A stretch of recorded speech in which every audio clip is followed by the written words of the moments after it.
Good evening, ladies and gentlemen. It is Monday, November 19th, 2018. This is a meeting of the Council Rock School District Board of School Directors Policy Committee. We're beginning a few minutes late due to technical difficulties, but we didn't want to start without our internet connection for anyone who's trying to dial in or observe remotely. It's 7:17 p.m.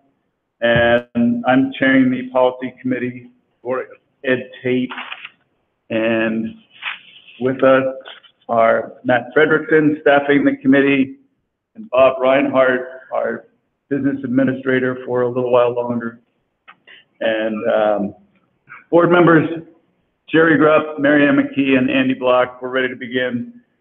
And I call this meeting to order, and we start with the policies for review. The first one being 810 transportation. Mr. Reinhardt, please. I think you have the 810. You have the current one and the revised one. The revised one has significantly more information in it regarding to state law and delegation of responsibilities and all through that. We have also went and added to the guidelines. Mr. Rowe looked at the guidelines and put together some additional information. The biggest point that has been changed here is bullet point number 4 in the guidelines, and it talks about daycare transportation. What we are changing is, in the past, we said we'd go a quarter of a mile outside of attendance area for any daycare. We are now expanding that to say that we will go to a daycare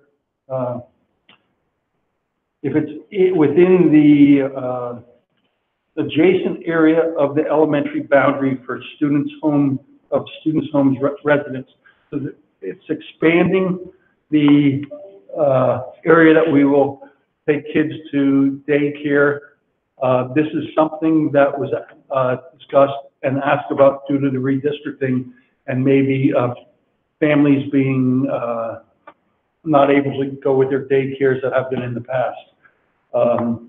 We did some analysis of that. We believe the cost of this will not be more than $150,000 a year should a significant number of children go to the daycares. How we're looking at doing the routes is the student would be put on a bus, they would go throughout the attendance area, and they would be the last stop from the attendance area to go to their daycare. Once the attendance area has been, all the kids have been released in the attendance area. It seems reasonable. I talked with the superintendent about it, and he said, you know, this was a consideration due to redistricting and the impact on families. I think that's a reasonable thing to do. So you just to play out in real life, let's just say you've got a family that's redistricted from Wrightstown to Skull Finestone. They're in their backyard. We'd still bus them within the Wrightstown Assembly District if that's where their daycare was, even though they're now sitting in the adjacent area. Yes. Okay. And for those who don't know, Mr. Rowe, Andy Rowe, is our transportation director. And why do we have to define buses and vehicles? PSBA has done that. Yeah, I understand. PSBA does a lot of things I think are stupid. Why do we have to define them?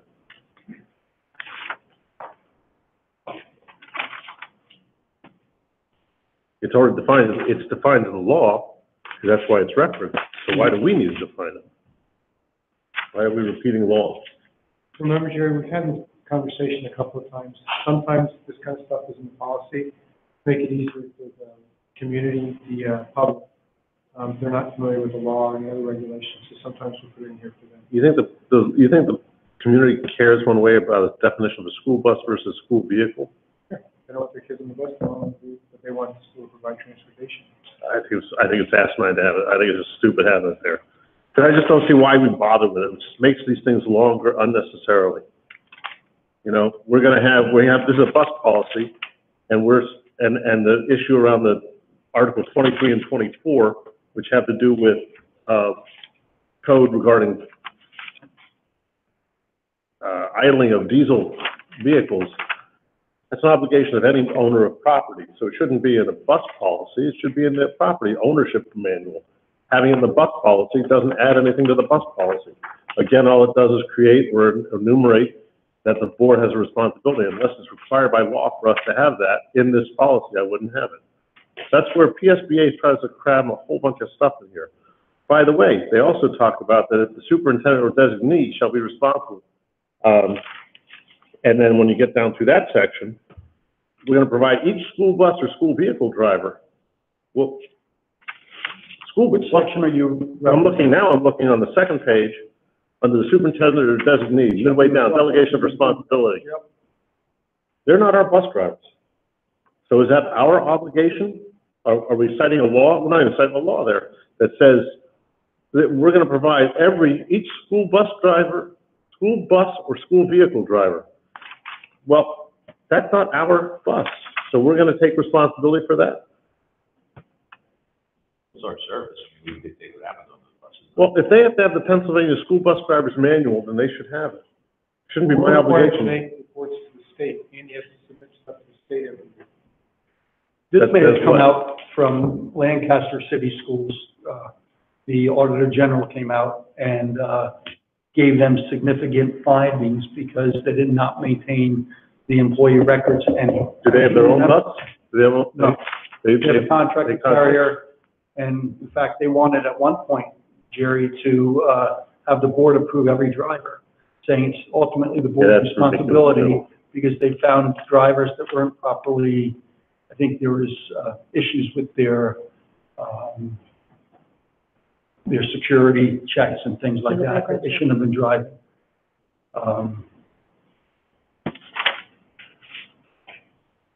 Well, designee could well be the contractor. I think the designee right now is Mr. Rowe and his department, and that's who's trying to maintain the records along with human resources. By the way, just so we're clear, on the next page, middle of the next page, all stops for public, private, and parochial schools shall be at the same locations. The districts will have elementary and secondary school stops, just so we're clear. The last stop at every bus ride is at the school. So every school bus, all stops at parochial schools are not there for the public schools or private. Get my point? There's a lot of, I understand, I'm not sure why we have this, because we also have stops for children who are in parochial school, and they're the only kids who are going there, the bus typically stops at their house, because, are we changing that? Are we no longer doing it? I believe that that was in here also. Okay. All stops is number 7 in the old policy. All stops are public, private, and parochial schools should be the same locations. I got you. We don't do that, though. I do believe that Mr. Rowe is trying to standardize stops in neighborhoods, so there isn't all these debates about, why a stop should be here or a stop should be there, and. I got you. I'm not gonna be here for it. I happen to know on Stony Ford Road, which has sidewalks, the bus stops for kids in a parochial school, they're the only, yeah. So, I'm not gonna live and die by this, I don't have to look toward it, but I just find including things we don't need to is just unnecessary. All right. Just one other Go point, I ahead. noticed that from our previous policy is, not to exceed 75 minutes, and now it is 60 minutes. Yes, Mr. Rowe changed that because 75 minutes would never been acceptable to this board or anyone else. He wants to bring it down to something that's more acceptable, because he's never talking about your students on for 72 minutes. He's always talking about 45 minutes or something like that.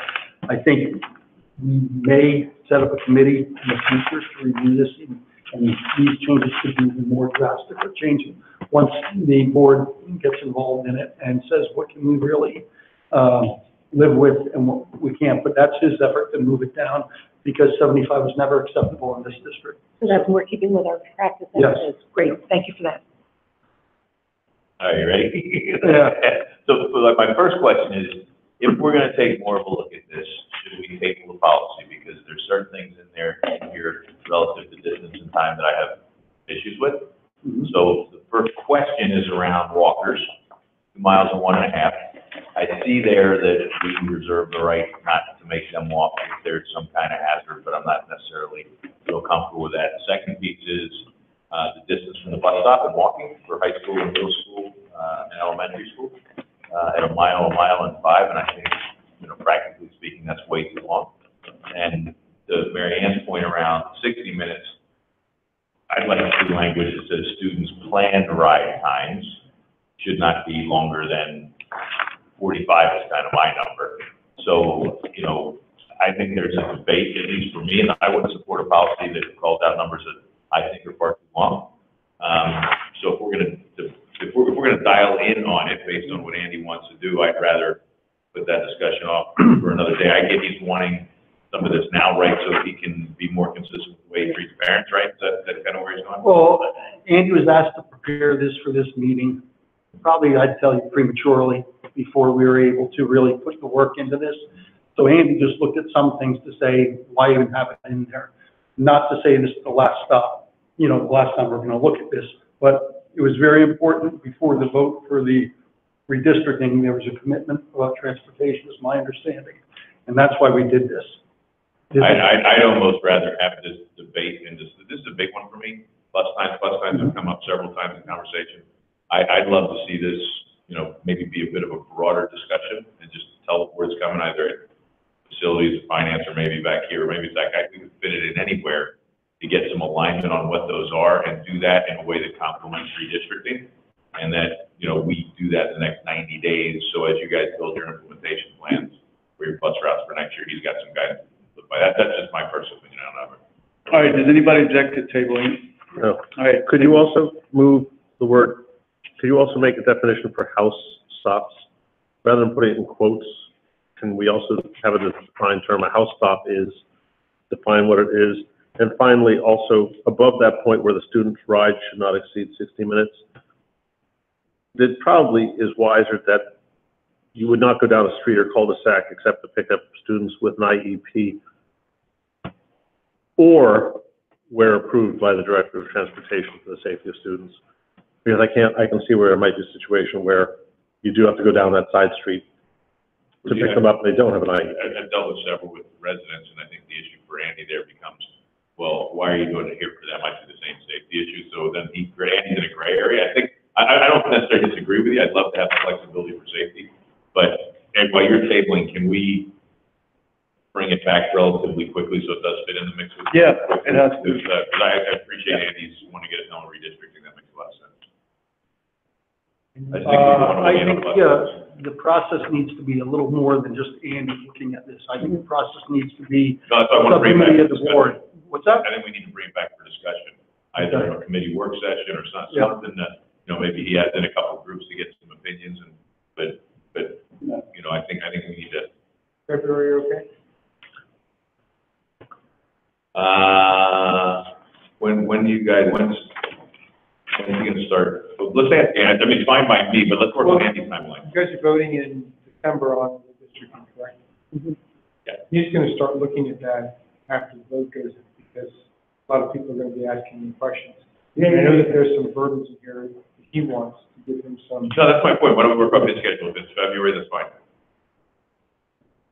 Will you discuss it with Andy then? Thanks. Great. All right, next policy, please. Tax levy 605. Do we need to, somewhere in the law, do we need to provide this kind of? The tax levy? Yeah.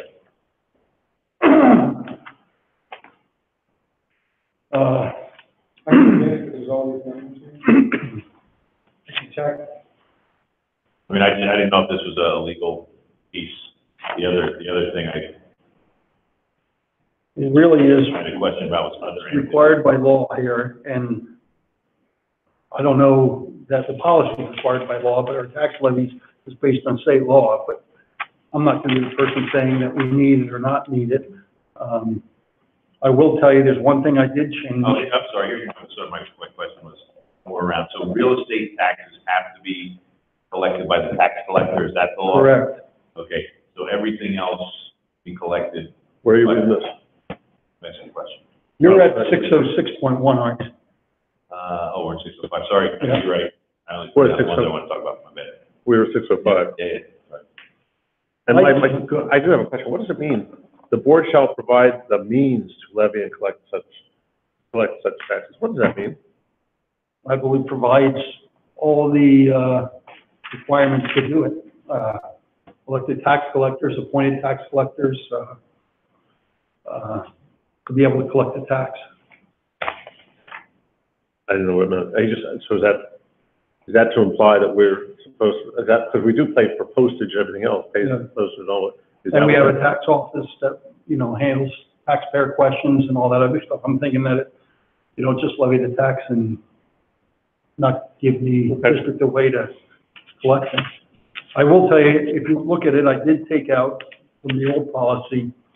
The old policy says further, the board of directors shall evaluate the need for alternative taxes authorized by Act 511 of 1965.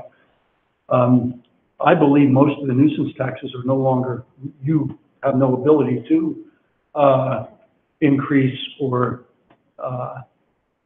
adopt additional taxes any I longer. understand, but it could be evaluate the need for alternatives. Do we still have any of those alternative taxes running? The only thing that we have is the Right. occupation assessment, So that and would- we have the, So working only on the occupation assessment. That Local says service evaluate the tax. need for the alternative taxes authorized. So it means, I understand you took it out. It also means every year you could sit there and go, do we still need it? That would be, so you could argue it either way. It's fine. All right, that's 605, next is 606. So Tax 605, collector. move to the. Yeah.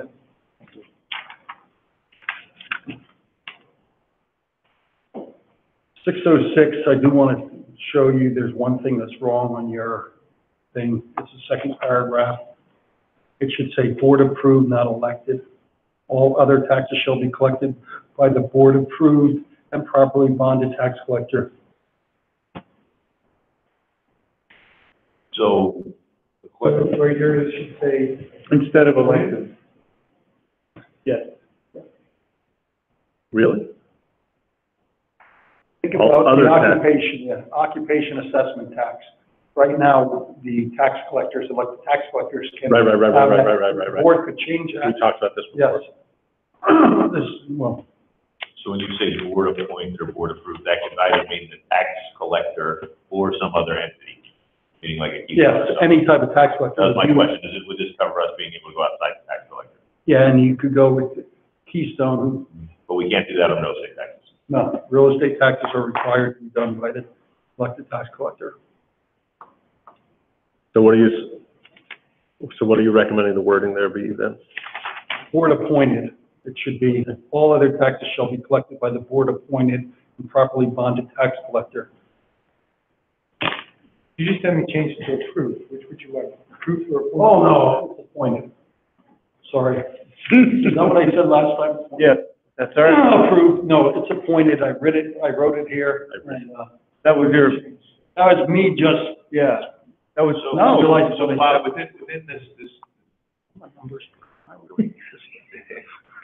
within this, within the statute, the state law, is there anything that gives us recourse if we wanna, on times and when we can change what we're doing, or, I mean, so there's no need to put it in policy, there's, No, we have it being done poorly, or, every 4 years, you can set the rates for the tax collector.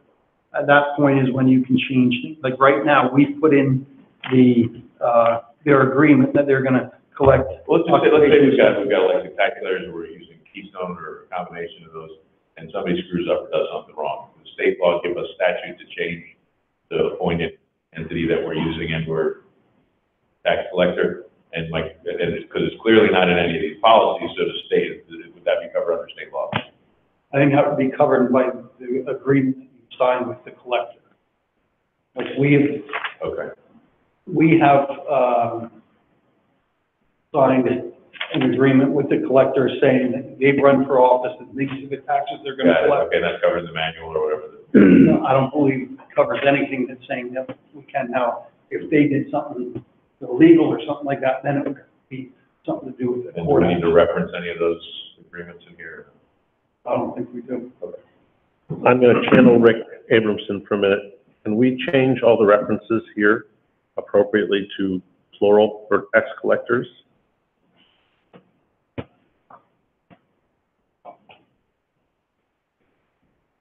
I have no objection.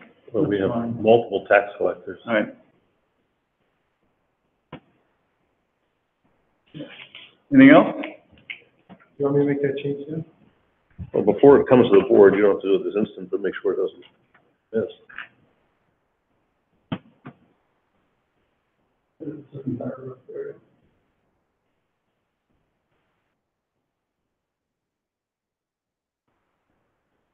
I don't think we need to change that one. So there was one there that says something about, Yeah. yeah, that one has to be changed. It should be the tax collectors, I should take it. are. Probably just the five mentioned. Yeah, really, just double check. No. All right. All right, that was 6:06, now 6:07. No, 606.1. That's not, Not on here. was on the agenda. I will tell you, you probably don't need to go over it. 606.1 is about exonerations. That is the exact same thing as the one we had before. This one's been here since 1999, and it's really exactly the same. Same So I wording. guess we don't need to deal with it. I can, if you're okay with, well, the board doesn't have, I'm sorry, the agenda. Just set it Why aside don't we- for now, and we'll look at it a little bit later. Well, no. It's the same wording as previously. Well, Did everybody look at it in preparation for this meeting tonight? Well, I did. But, Oh. yeah, we'll table it. You did get the copy of the scanned document I sent you on that topic.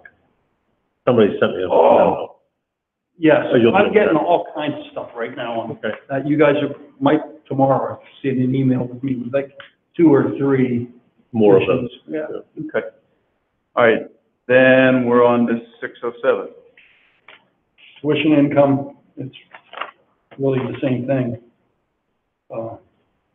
We moved forward 6:06, I can say that. Yes.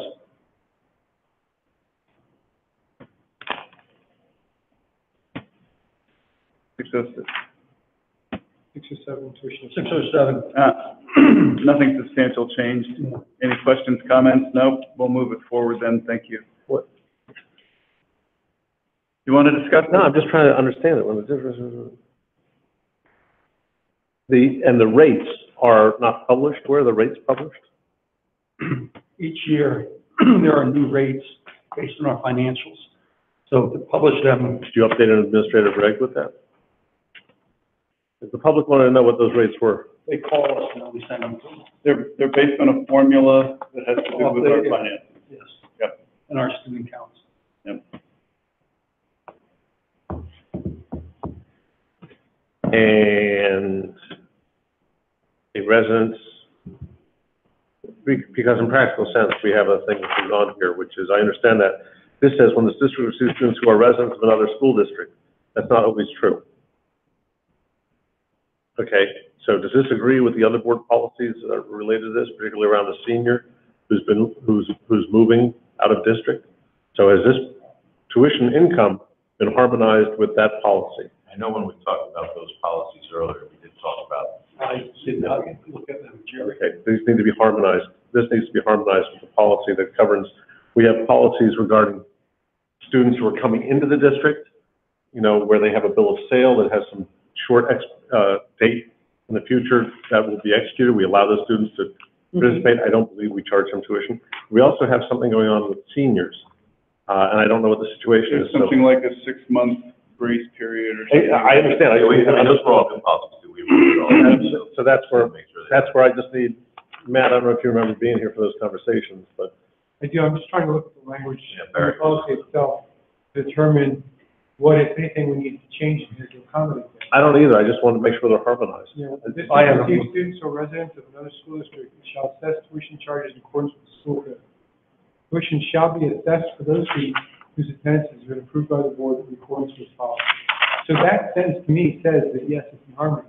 Oh, Tuition it shall be must be, assessed for yeah. those students whose attendance has been approved by the board in Yeah. accordance with policy. Any other policy? So it has to be, shall be in accordance with policy 202. So, yeah, That's the old one you're looking at. we updated it, though. It still says with policy, she just removed the references to. I won't be here for it, but I just want to make sure, because I don't think we make, because those, I have never in my time as a board member approved a tuition grant. And we have students who are in the situation we described in the other policies. Okay. So we've never approved. I have not looked at any other policies, so Yeah, we did. We updated policy 202. Right, the other policies that we talked about said, you know, we basically described when tuition would be charged based on the criteria. Right. In accordance with policy. This is saying that we will charge tuition. In accordance with that policy. Yeah. It's a deadly embrace. Okay. Is Is that good? I think they're legal. I'm not going to be here for it. I would recommend looking at the other policy in detail before doing it, but that's We already have. in harmony. Do you want to pull it up and look at it now? Can you pull it up, show us policy 202? No, we're not going to do that now. Oh, so we're not going to do it, we're going to, Nope. okay, so put this on to be rejected at our next policy meeting. Because how are you going to say we're not going to do it? I asked for the thing to be reviewed in harmony. I had one person quoting it, the ability to see it up on the screen is denied, and then you say we're going to go ahead with it. Keep going. Good. 608, Thanks. okay, see you. There's a goal is to rush through the policy. You'll get it done without.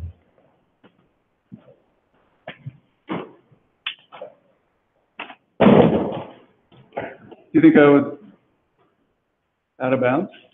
I mean, we worked on 202. We updated 202. This says in accordance with 202. So to hell with it. I'm not going to waste time.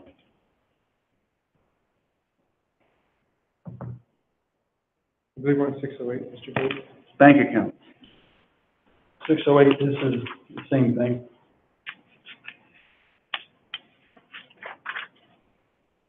No changes in the wording?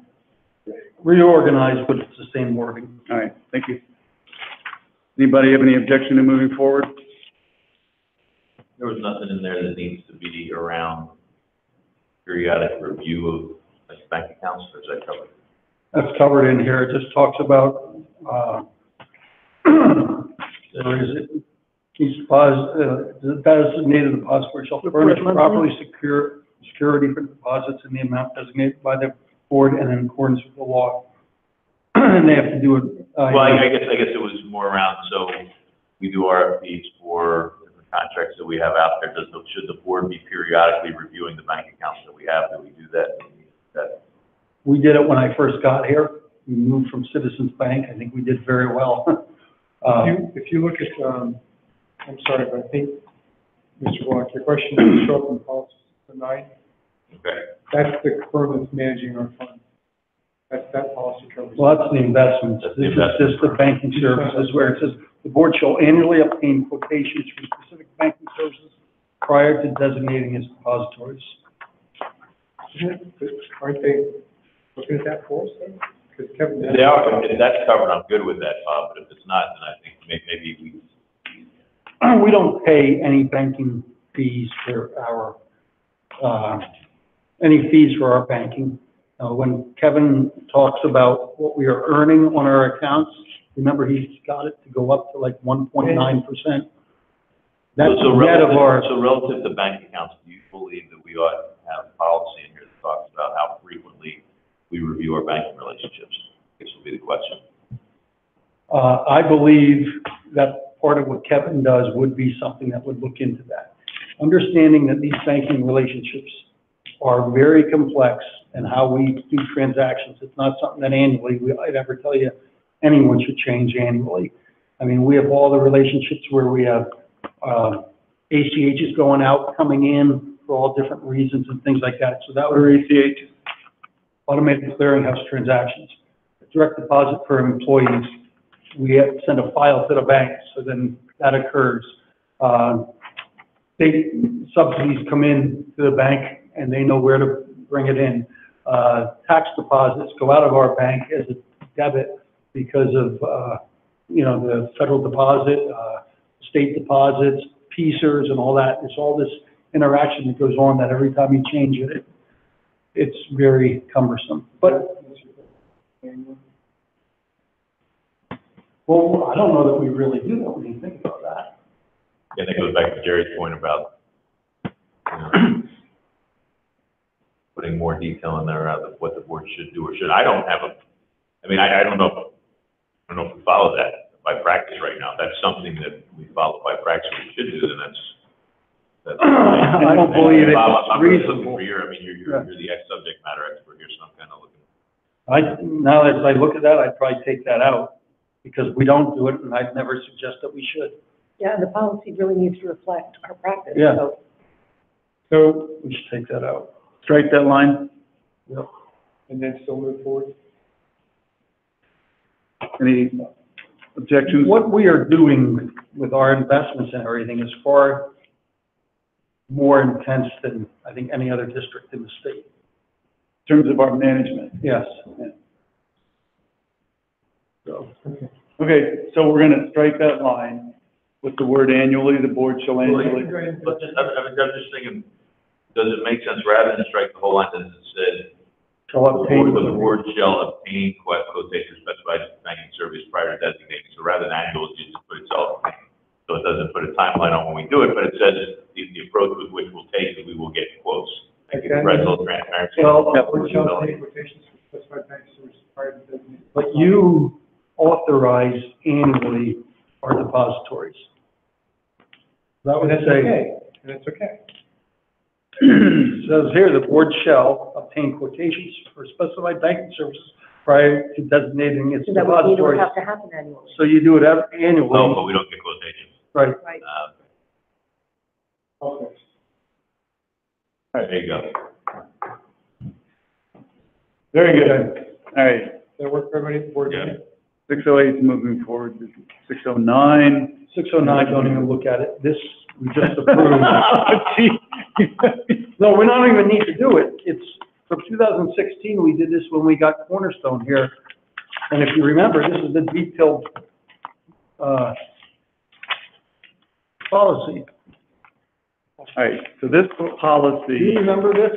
The whole thing we did with Cornerstone? Yes. The detailed stuff? I read the whole thing this morning. You did not. Did you really? Oh my God, I read it Oh. this morning. Well, I will tell you, I don't know that we need to look at it. The only thing that's so going on, 609 was updated in 2016? yes. All right. So we just don't even have to have it approved. Yeah, well, we do. Here's why. Part of the process that we paid PSDA for was to review all of the policies. Even the policies that we approved like in 2016, there were some that we approved in 2017 and 2018. Those were already moved over, but this is still considered a draft policy on PSDA. I would just reiterate. But everything that we took and changed and all the. It's in there, right. Yes. All right, so then we are moving forward. 609 as is, unchanged. All right. 610, Yep. purchase subject to bid quotation. I need to explain one thing to you. Well, you'll see up there. You go to competitive bids, replace the, advertisements in the paper with that. What happened, this is even before I got here, we had a waiver, from the state that allows us to post everything on our website, rather than put it in a, advertisement for a bid. Now, there are some of the bigger projects, we still do that, but we don't spend money every time we do a bid. We put it on our website for 3 weeks. So that's what that's saying up there, rather than what the language was in there. Where do most vendors go though? Do they troll websites or do they literally look in the paper for those? Control website. I mean, do we think we're missing out on bids because it's not being advertised in the paper? No. I believe that we get a lot of vendors that get on our website and ask them to put them on our list so that we send things out to them. That was just Oh, a so it- question. There's language yeah. there that says where the vendor has notified the district. Yes, Is there a substantial list of vendors who? I believe so, yes. So there's an opt-in list, or vendors request to be notified. And when you see the general bids throughout the time, you'll look at them and you're gonna see it. A lot of people bidding on our stuff. It's not like we only have one or two bids now. There might be specific things, but generally it's not. Would you rather go and put it, ads in the paper? It saved us considerable money from, I mean, if you think about putting an ad in 3 weeks and that costs $400 every time we do it, it's saving money by doing it. If you feel like it's working, I just don't want to miss anything. I mean, I've seen, seen bids get challenged before because they weren't advertised in papers. Pretty vital. But if you feel like we're not missing out on bids, because my reaction to the advertising language in there was, well, papers aren't all that relevant anymore, so my gut reaction, just to the extreme one or the other versus. But there's no legal requirement? We got a mandate waiver so that we're not doing it. Okay, We haven't done it so as long as we're doing it legally, I believe it's as long as legal. we're doing it legally and you believe that we're catching the line up, that's not good. And how long is that mandate waiver? In perpetuity? I guess, I don't know. Once we got it, Assume that it's, yeah, okay. good question, I don't know, I I've would- never asked anyone. I would ask that question, just to confirm that we have, PDE, should I ask Do you PDE? have a copy of it? yeah. Who granted the waiver? We could find it online. Was it PTE who granted the waiver? So you made a mandate waiver, Just make sure we have it, and if we don't, then let's come back to it. Yeah. okay, So I haven't moved forward, Bob just confirmed the waiver's still valid, the waiver's not valid. It'll come off and we'll come back to Get it?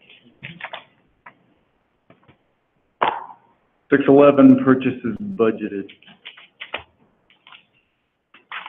We got Director of Business Administration in there twice in the first paragraph. We got it in green and black.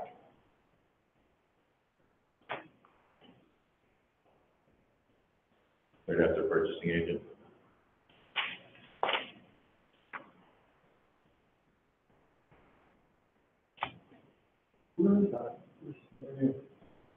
Director of Business Administration, Director of Business. oh, yeah. So the, We do not have a purchasing agent. the dollar threshold was raised slightly. It gets raised every year, Oh, and okay. it's in here, it's, COLA, it gets raised by. I will tell you that, what policy? Well, if it gets raised every year, how do we update the policy every year? We have to,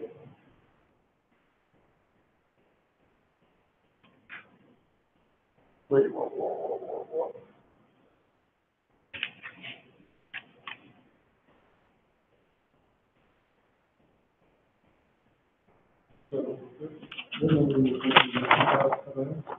yeah. The number doesn't change it. Yeah, it's up over $20,000 now. Oh, that number's wrong? Yeah. Well, instead of a dollar amount, is it? Well, I gotta tell you what, there was all kinds of stuff in the last policy. Yeah. We're getting that number's into closed in the last- bidding issues that I think is duplicated from this policy, so I tried to get out of that. But then they say the 19.7, if it's more than 19,007, I'm thinking Right. that I should probably take all of that out. Well, is that a state established threshold? Yes. So could we just phrase it that way? The state's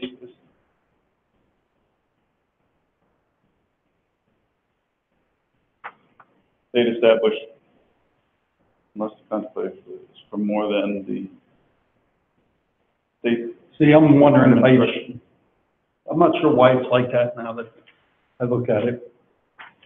All of what we talked about, was about bidding and everything. Yeah, So they're saying that if purchase is over 19.7, the business manager, the board secretary, and the superintendent doesn't have authorization to approve it until the board votes for it as a bid. That's really covered here. I'm not sure it needs to be covered here again, but when you read this, it doesn't totally fit in.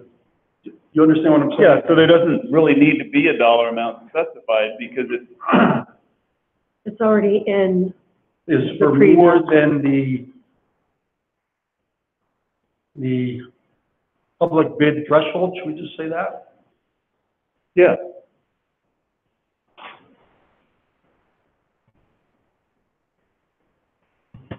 If it changes every year. Yeah, a bunch of different places, right? More than, And the public bid threshold,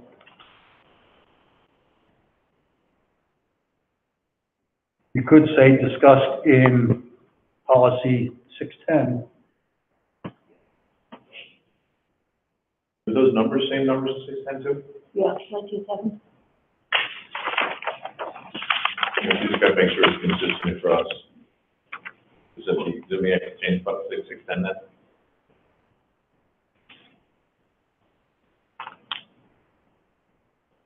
See, up here on 610, it talks about based on the consumer price index. Mm-hmm. So it talks about the adjustment, and then it goes into this. Let me update the prices as of today. The thresholds. So that would be policy 610 that you'd be looking at, Bob, to update those numbers? Yes, and they should stay out of the other policies. It's just a duplication. All right, so you're gonna, yeah, there's actually just two different dollar amounts, the 19.7 and 10.7. so for 611, should we move forward with this based on Bob's minor changes, or do you guys want to see it before we can? Well, He's gonna move all the numbers into 610, so he's gonna. but do they change every year, so we're gonna have to look at 610 every year, or can we reference in 610? In 610, it is referenced saying that it's increased. No, but what we want to do with 610 is take the dollar out. Yeah. So you can reference 610 here if you go back and change 610, Yep, the reference statute, so we don't have, whatever it's, yeah, you know, the You increase change every year. 610 to say the public bid threshold is set by the state, and then we don't have to put numbers in at all.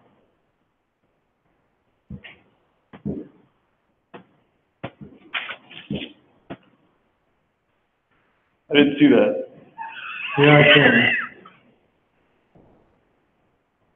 I'm lost. Let's get my gum out.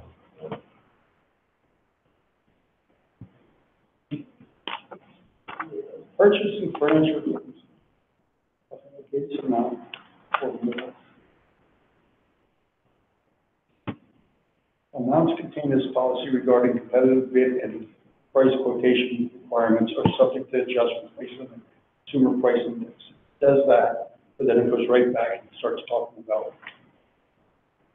Or can we take the dollar amounts out completely and just substitute public bid threshold set by the state or something to that effect? In 610, in 610, we're also kind of holding to see about that mandate exemption, Yeah, we're right? talking about 610. Right. So do we need to just kind of put that until we get all of that together? Let's bring that one back, All right, Matt. And so we're, So Tabling. 610 and 611 will be tabled. Yeah. all right.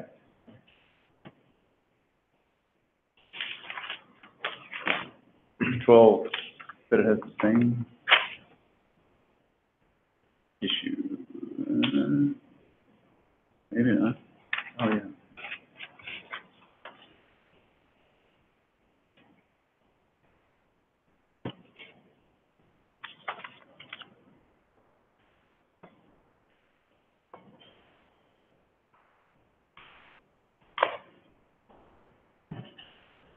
this is giving a $1,500 threshold.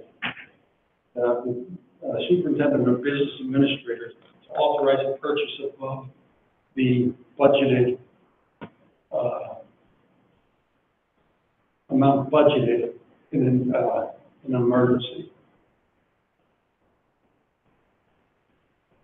And you all think that that's sufficient?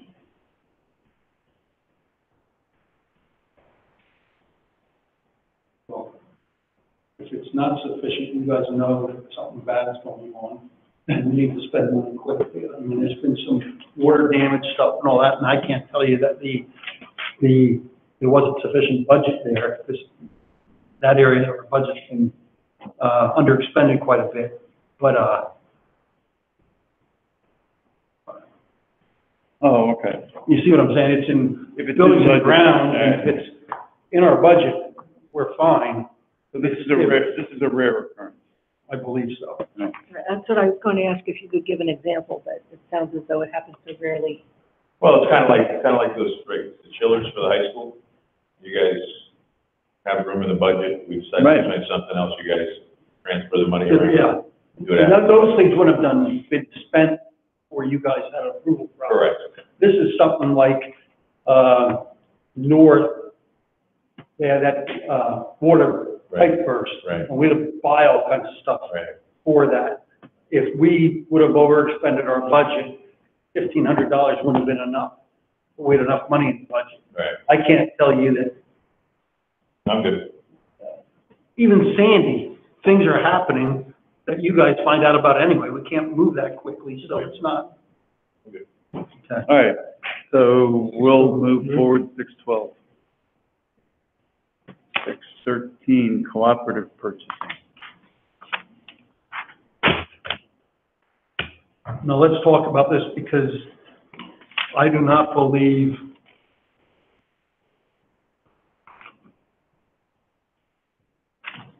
for Office Depot, when we used the cooperative purchasing to have Office Depot, US Communities and all that, you guys got it, you guys approved it. There are many times that Matt, other departments purchase off of CoStars or purchase off of, Pepin and things like that. You guys never approved ahead of time. This policy is saying that you have to, and I think we need to change our procedures on how we use cooperative purchasing.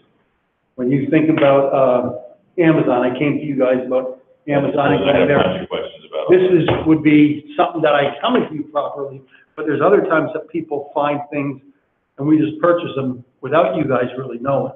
But it, in my mind, it keeps us from having bid things. Matt, you could give examples of when you use it.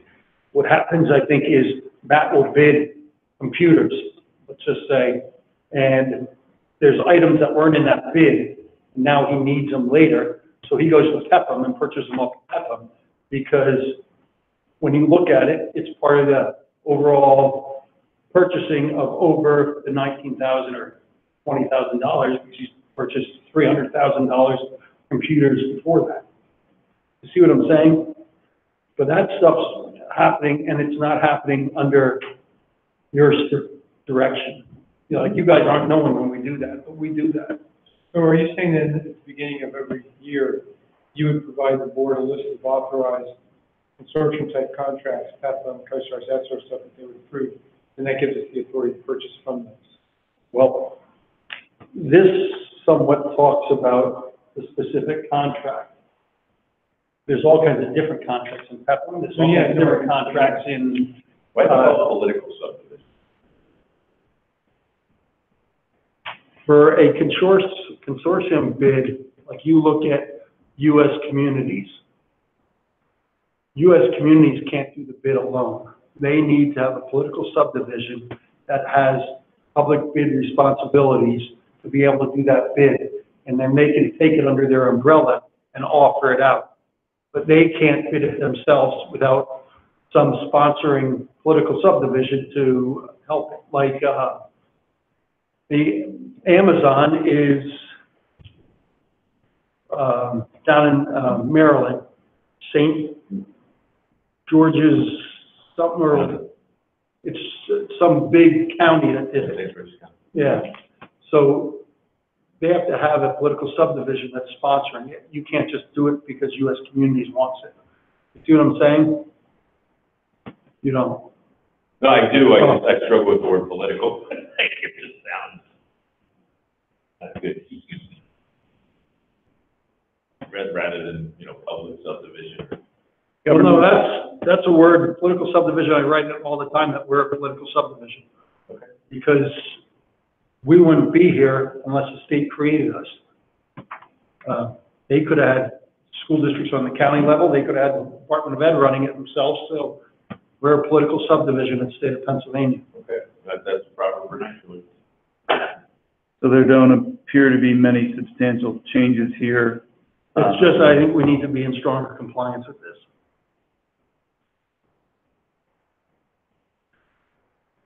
So move forward with the proper purchasing. Yep. Any questions, comments? No. 614, payroll authorization.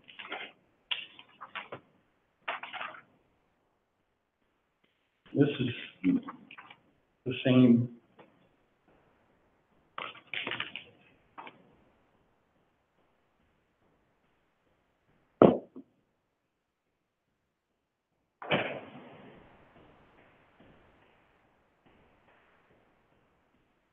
You need at the end of the minutes of the board meeting shall record.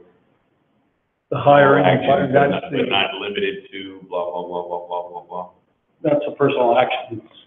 That you- No, I know where it is in there. I'm just saying, does that list everything you need, or do you want to give yourself some wiggle room by saying, shall include but not limited to?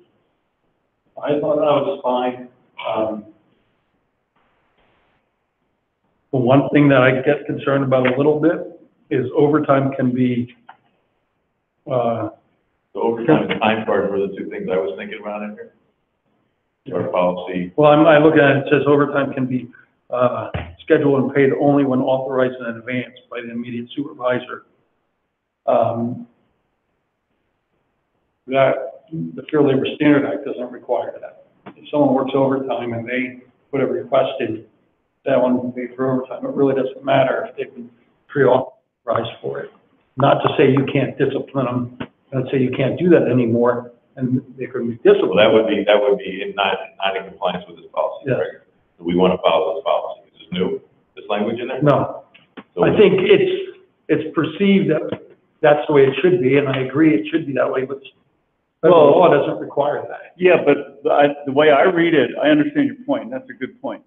But the way I read the sentence, overtime can be scheduled and paid only when authorized in advance. Fair Labor says unscheduled overtime must be paid without, If you suffer work, as they call it, in the Fair Yeah, Labor yeah. Standards Act, it's the employer that has to pay it, and it's the employer's responsibility to document when the employee is working. right. I'm just focused on the word schedule, that, I want to be able to manage overtime. yeah, Oh, I agree. So is there anything we can or should adjust in here to ensure that we are managing overtime? Or is it, Right now, we make these words stronger, and then can we hold our people accountable to it? This language is identical to policy as it already is. yeah, So, it's always been that way, it's just that the But it federal doesn't sound like law. we're enforcing it because we can't. That, you're citing federal law, that's why we can't. Well, You're right with that. one of the reasons we can't is because we really don't have a system to account for those things. That's a timekeeping system that we're putting in place How now. does that go into place? I think it's gonna start going in place in January, in just pilot areas. Well, why don't we beat this up and bring it back in January? Okay? Like, that's a big deal that time, right? Yeah, it is. Is there just? What do you want to beef up to, Randy? I'm not sure I understand. Well, I want to be able to ensure that we're not, A, that we're compliant with any laws we have to be compliant with, but that we're putting a policy in place which is we're not going to pay any overtime that wasn't pre-approved, to the extent that we can. So people just don't come in, I work the next 6 hours, and you have to pay me for it. If it wasn't planned or budget, I mean. Well, it says it, It does say that. Okay, so my question is, we're not able to enforce it today because of timekeeping schedule. No, what Bob said was that it's not in the Fair Labor Standard Act, that verbiage is not there. However, I think if you were to ask Mr. Cox or Grant Summers, they would tell you that if you have a policy that says you're not authorized to be paid overtime if you work overtime unless it's authorized in advance, an employee can't come in and say, I worked 6 hours this Saturday, I had stuff to do, you have to pay me. If it wasn't authorized, I don't think there's an obligation on the employer's part to have to pay. Oh, it is. See, I want it to be that, and he's saying, no, we have to pay. But So I- maybe we're looking at the wrong part of this. The first set of district guidelines, daily sign-in and sign-out procedures, maybe that's the part we need to be looking at? Because it may be required of all employees. And that's what we're going to. Maybe that's the part that we need to look at and tie in with the new timekeeping So system. why don't we have Would that Mr. address- Cox weigh in on that? Yeah, because again, I want to make sure that we've got the right system in place, but then we're enforcing it, and we're not paying people who aren't following the system or aren't getting pre-authorized. Well, I believe you have to pay them, but you can reprimand saying you can no longer come in and work when you're not getting. Right, so let's find out from Rob how tough we can beat this up, see if there's anything, or if there's any other, whether it's administrative regs, or we should be looking at our agreements. I imagine this probably covers Crestwood, but not, Yeah, not serious. not Dairy, so maybe it's a note to look at with them. Well, they're involved in, they're meeting with us as we're. Yeah, no, we should discuss that. Good, and are there policies in this packet that are time sensitive to the December meeting? Not that I've been told. I mean, we're just trying to make progress, but there's nothing that cannot be tabled that I'm aware of. I don't know of anything. All right, good. 6:14. Certain people leaving the district, and we just want to do stuff. Understood. No, that's great. I Yeah. All right, 6:14 tabled And for I'm good at review, this. discussion with our solicitor. 6:15 payroll deductions.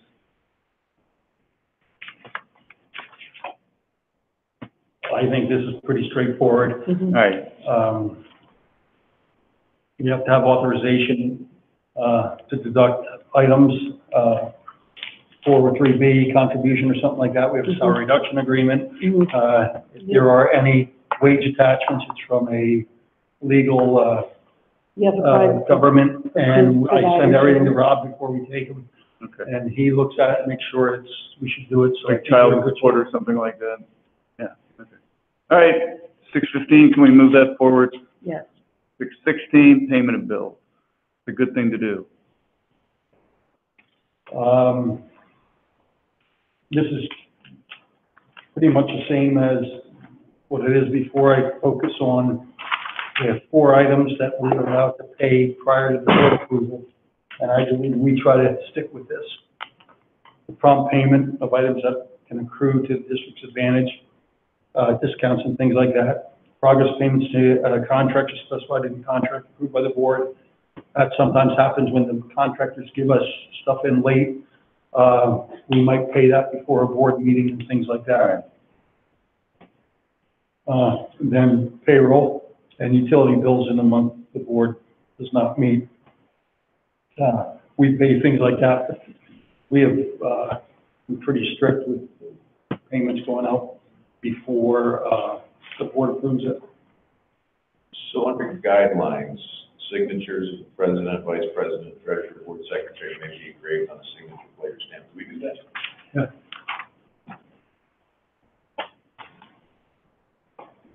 Why are you looking at me? You probably did it before. You would assign a signature card, and then we have a. When I went over to the bank and I signed that way back and that went through. Well, you have to sign here, because then we have a thumb drive that has 3 signatures on. You have to put that in the, printer where your checks can't print. And like in December, right now, we're planning that I'm gonna get off as treasurer, Gail's gonna go on as treasurer, and then whatever you guys do, you guys gotta sign it. And we're gonna have another, signature thing. So what do you guys use? Do you use a stamp for president today? Or for the board secretary and then the treasurer sign, or just the treasurer sign? No, right now, everyone signs it. What's that? Everyone signs it. So you guys are using the signatures you have on file for us? When I was president, you guys had signature on file for me. Yes, there's a thumb drive that they actually have on the thumb drive, all three of our signatures. Okay. And it prints automatically on the checks Got it, when okay. we go through the copier. No, it's just so long since I was president that I've been, now the vice president, I just assume you're using the same. The vice president signing everything too as I read here? I'm just surprised, I didn't realize that you guys had all those signatures. And how Wait, long whoa, do you whoa, keep whoa. them? And how long do you keep those? It just says. Vice president has to be out, that's not right. I'm sorry, I didn't see that. There's three signatures. The president, secretary, and the treasurer signs three. Right, but this doesn't reference who signs the check. This references signatures of the president, vice president, treasurer, and board secretary may be engraved on a signature plate or stamp. That is what we do. That's for the check. Right. But it doesn't say, It says above there that all checks approved by the board should be signed by president, secretary, and treasurer. okay. But I am curious. Well, that one's right. Then it says the Right. vice president may sign for the president, which makes sense. So that's what we did. And so that stuff may be kept on a signature stamp or plate or online, maybe you want to add there, on a, And we don't want to do it on. okay. The vice president never signs for the president, and there's not anything on any, bank authorizing the vice president to sign anything we do. Can we delete that? Yes. So, Well, more eyes, more people that look at things, that pick up things. But that is my question. These signatures are kept on a thumb drive or held wherever. How often are they reviewed and signatures deleted? Signatures change every December. Okay. Whenever there's a change to the When the board board, reorganizes? it may not happen right away. It might take till February till we get it back, but it gets changed, and then it gets changed and the new people are on. Okay, So we need to talk about, treasurer things, that's the question I had for Robert. I know he's out today, Bill. Yeah. Treasurer? Yeah. I'll talk to him again. Well, all right, well, you know what my plan was. So 616 move No, I forward. want to know what your plan was, but let's talk about it after. Andy, 616, Mary Ann, Yeah. 16 move forward? Sorry to, that's another question. No? So the piece down about sales tax and EIN, is this cover Talk to me, I'm not sure what you mean. employee use of the EIN number? Or you're talking about, sales tax and, oh, yes. That's saying that we don't just hand it out. Okay, Correct. so the district will control use of its sales tax, and that's the number Yep. issued by the Department of Revenue and Compliance. So we have regulations, we communicate it, and you enforce them when they're not. Okay, Yeah. Just want to make sure it's covered, just stop mine. Oh, no, there's, Gail and I signed that thing, and we sign each one. It's not like there's one out there Yep, printed, and we hand it out. no, I just want to make sure this works. Yep, no, that was good. Petty cash is next, 617. Yep.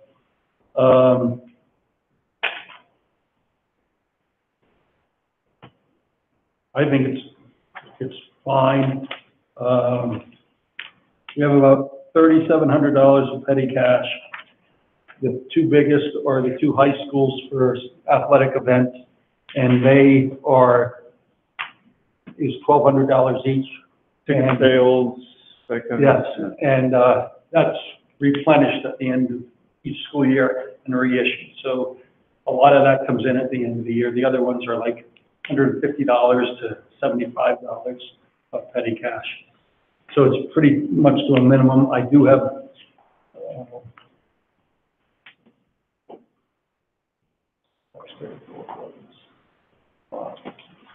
here's, if you ever want to look on who has this, the petty cash. Is that, what's the grand total that's floating around the district at any one time?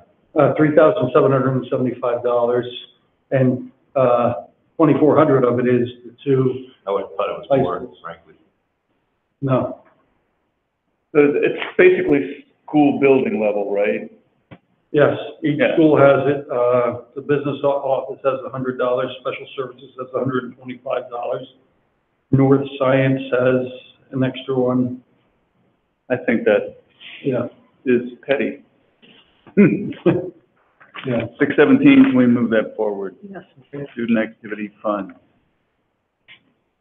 Well, here's the completed forms I want to show you, but you don't need to look at that. Student activities.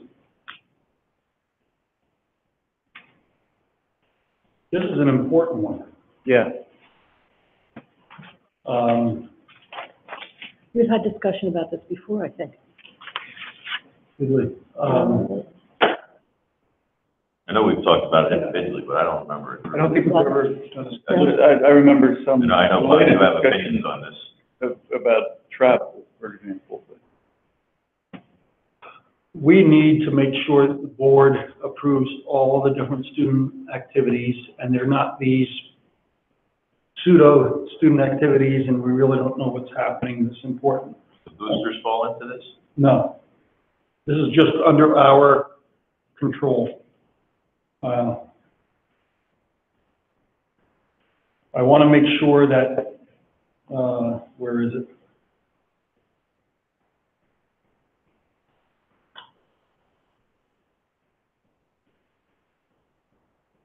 The guidelines, you can see that each student activity covered in this policy must be recognized and budgeted by the student organization, or funds can be collected or dispersed in the name of the group.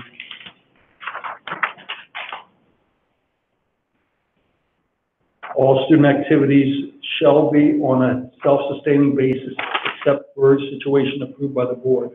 What's happening is, at the end of the year, we're accumulating student activity funds from year to year. And it's somewhat considerable, and that's not the purpose of student activities. Mhm. There shouldn't be things like that that are carried over in accumulation funds. They should be, To be spent on that group of kids that was. yeah, or whatever they're doing with it. There's a purpose for everything they do. So we're getting better at it. Gail has been pushing quite a bit on reducing the amount of the funds. This will be. Is there a list of activities and funds that we can get a look at to see where there's probably Yes. a handful or No, more than a handful that are significant? it's significant. There's some accounts that are old, and it's something that we have to clean up a little. So I probably want to do that before I show the board where we are. Does this policy help you do that? Yes. With that, I give the principals, this is student activity funds guide, and this really gets into the detail of it. Intermittently, I'm meeting with principals to go over this. Just met it, Are they bonded? Does they have to be bonded? They're bonded? yes, I think they're bonded just under all the, General liability, Yeah. yeah. I did notice for graduating class, it talks about, dispersing all the funds, at the classes. Yeah. Conclusion. So there was a note that just went out from North that talked about the annual senior payment, which was typically $100, and they gave them, students, the ability to pay, you know, in a more graduated way to make it easier for payments of $25 a year, or for the existing junior class, $25 now, $75 there, for the sophomores, $50 now, $25. Is that? I don't know anything about it. But what they're doing is putting in their class funds and accumulating it, that they're giving them time. I mean, the thought of the thing is to pay it over time to make it easier. I can appreciate that. I'll talk with you about on that one offline too. Let me ask me a question. I couldn't answer. And this policy puts responsibility on the building principals and on the activity advisors. Yes, and that's really how it works. The policy really does show that we're gonna have individual bank accounts at all the schools, and we don't have that. We're centralized, and they make the deposits, but everything's accounted for up here. We've been pushing real hard about no cash collections, where we're gonna deposit $1,500 of the $2,000 we collected, and then we're gonna use the cash to do everything else we wanna do. And that's a no-no, and we've been pushing really hard on keeping that from happening. You want the payments made by check or credit card? I want it by check. By I check. want everything, every transaction recorded, because when it isn't recorded, people get themselves in trouble. Yep. People will condemn someone saying, I know you collected more than that, and, you know, So every one of these accounts would have to be in a checking account. they're in our, student activities account, and it's at the district level. We run the checks for them and everything like that. What I'm concerned about is money that doesn't get into the accounts. Never It make it gets there in the first place. transactions, and that's one of the, if you ever hear me talk about it, it's one of the internal controls that I worry about the most is cash collections. And my solution, well, there's a couple solutions. Some school districts are going with these, online payments and not accepting any cash at the schools. Now, that adds 4% surcharge onto it, or, Like a PayPal account. yes. Or, especially at our high schools, is, hire a clerk, have a cash register at every, office, and that's the only place, things get exchanged. It gets recorded right away, and it gets deposited at night, as opposed to all different teachers collecting it, and it's the last thing they're thinking about, and, so. And this is building principals in charge. How does it apply to the grade principals? What's that? How does it apply to the grade principals need to be mentioned? In here, just building principals covered everything. Ultimately, it is the principal's responsibility. I guess they can delegate it if they want. Do you want to add them? I defer to what's most relevant practice, the way we run our buildings. I mean, at the high school, that's, In my experience, my limited experience as a grade principals on their groups. Or more But hands-on? the building principal is ultimately responsible. And I can appreciate that too.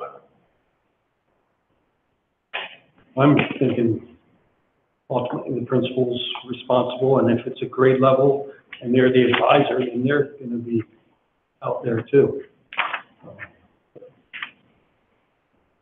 So the new policy looks, a little more detailed.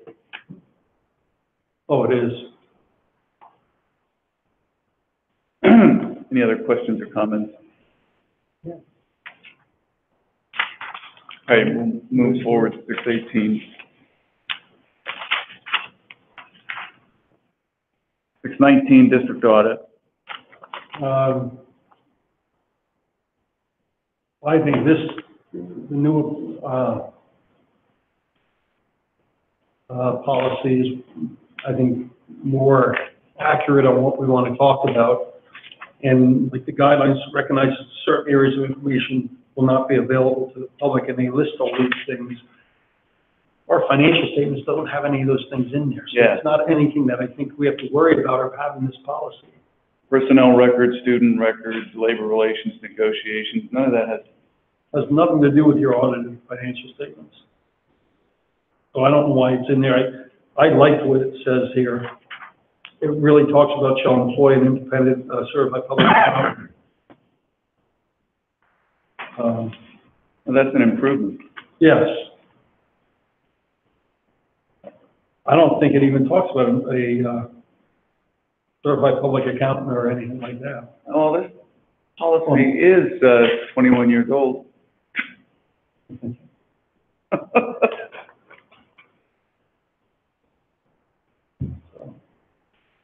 Good heavens. Move forward? Move forward. Any objections? Nope. 620 fund balance.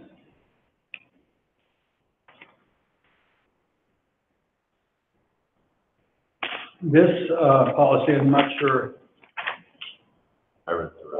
Jerry would like this because it really gets into detail on the use of fund balance at the back end and all that, but I think it's useful on how, I don't know, you might remember, Andy, when you questioned me on how we determined where the fund balance is, and you said, well, we were supposed to use that retirement amount in the committed, and I said, but we didn't need to because we didn't use all the fund balance that we thought we were going to use, and that talks about how you distribute it, which, Yeah, right, that's good with it.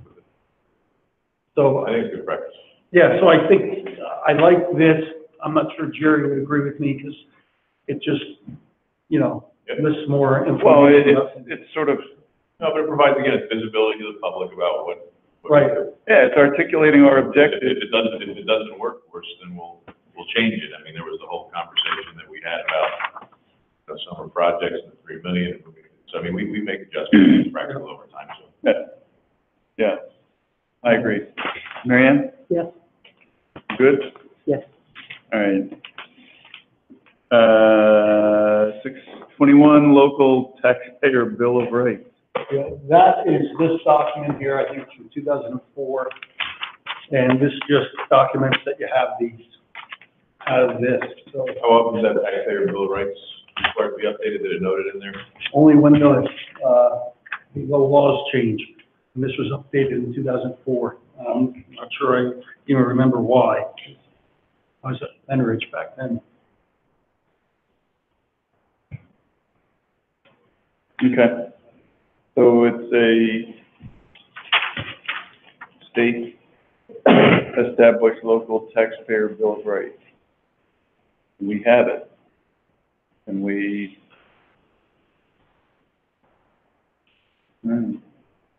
And it just, so the one thing that I thought was interesting, under appeals process, there were four, right? Four things there. Yeah. But that's not the order you follow. Those are one of the four remedies you can use, right? Yep. Go down, other way, right there. So following administrative process to receive the legal determination, took additional from taxpayers related to assessment determination, review or hearing the decision.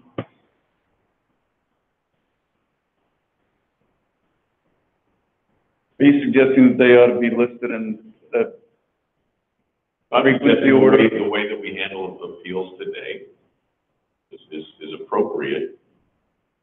Any one of those four is Right. appropriate. No, I was just talking about the order of the list, that's all. Yeah, so it doesn't, we don't go straight to the reviewer here. Right, right. You want to change the order of the list, or? is it- No, I asked the question, that's not the order, that any of those, right, that any of those remedies is fine, that's not saying that we have to follow these steps. I don't think, right, that's not what you're trying to say. So I don't know if you want to put,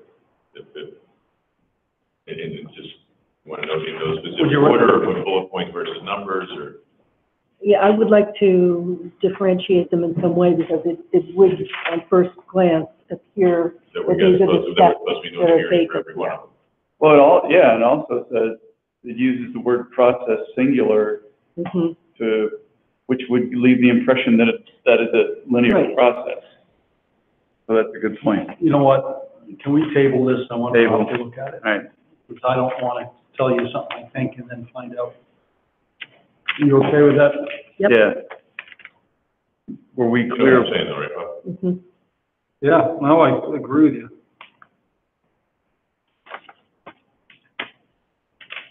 Third is on 624. Table 624 taxable fringe benefits. Bob, I'm not sure why 622 is not on here. Let's go with it.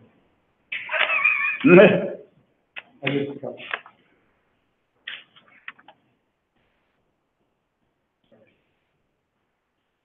Well, this is pretty much just, This is a You new apply policy. with- Jerry would ask me why we need it. I'm not sure I can answer his question other than VSBA, thinks we need it. well, and I don't see any harm in having something that's, as long as it complies with the law. Right here, 624. Nope, just says new policy. Yeah. Sometimes when the board is doing a review, she put notes in here as to why, at the end of each section, if there's nothing here, it says why. I kind of sit in Jerry and Mike's camp as if you don't need it, it's just another policy if you guys, you know what I mean? I mean, I completely agree with the customer service aspect of it being helpful to the public and or employees, but We don't need it. if it's not helpful for those two purposes, and we're not required to have it, or it's just law that's outside of our realm, I would take it out. Highlight it.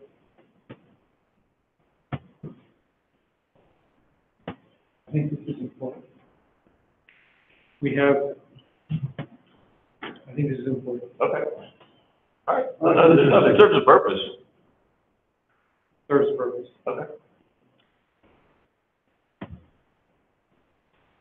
Okay. Mary Ann? Okay, then. All right, okay, then 624 moves forward, 625 procurement cards. I think this is important. We have procurement cards, and, we've done a lot with them. Gail is a hawk with these. Good, Matt nods. For those of you at home, Matt Frederickson is nodding vigorously. I think that, it says here, the board shall approve the list of employees authorized to use the district procurement cards. I think, we need to probably do that annually. Good. How many people is that roughly? Dozens? A lot, yeah. So do we need to insert the word annually? That would be good. And then we need to do it, right? And then we need to do it. Where is that? That's the second, Very paragraph. Yeah, right at the top. Where would that show up, Bob? That would show up in personnel, or would it show up on the personnel, or would it show up? I think it would would have to be. Would it be similar to us, EDRPP, right, kind of something like that? Yeah, I think, So somebody might want to see it in Excel. yeah, well, it is. Probably in Excel, perfect. So this would be the first meeting in July? Yeah. Something like that, or the first meeting in September. We have it updated and,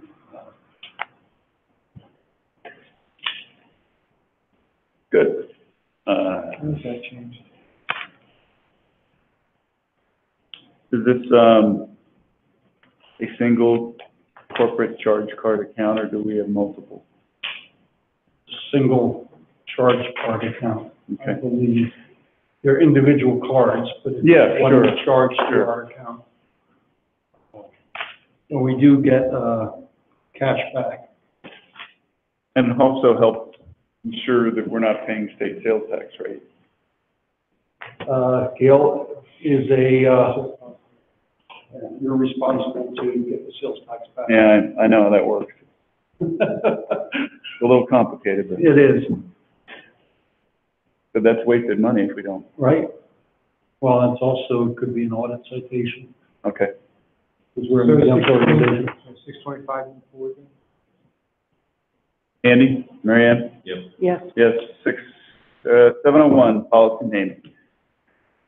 All right, Can I make a suggestion? About name? All right. Thanks for pulling together a summary of some of that input that you got. I would just suggest, for purposes of time, this is gonna be probably something that's gonna catch the interest of the board. We probably want to discuss it with a larger group, you that's fine. know what I mean? Yeah. Because we're gonna have the same, if we sit here and get what we agree on, Oh, we're gonna have the same. There's gonna be, we'll have to repeat the discussion. I mean, are you thinking facilities committee or? I'm thinking, why, since you did this work, why don't those of us who are here with this, why don't we circulate this to the board and then get it some more specific, if we get one more round of by email, All right, you know, for those that website, you probably got some from some, not others, I'm happy to do that. right? I just think that'll probably make it a little easier and then bring it back to, you know, either here or facilities. Separate on January policy? Please, yes, thank you. All right, any board comment? Thank you, Mr. Tate. Any public, oh, you're welcome, Mr. Block. Thank you, Mary Ann, very much for Thank helping, you, Mr. Tate. for your contribution tonight. Thank you, Matt Frederickson. Thank you, Bob Reinhardt. We're gonna miss you. Meeting adjourned.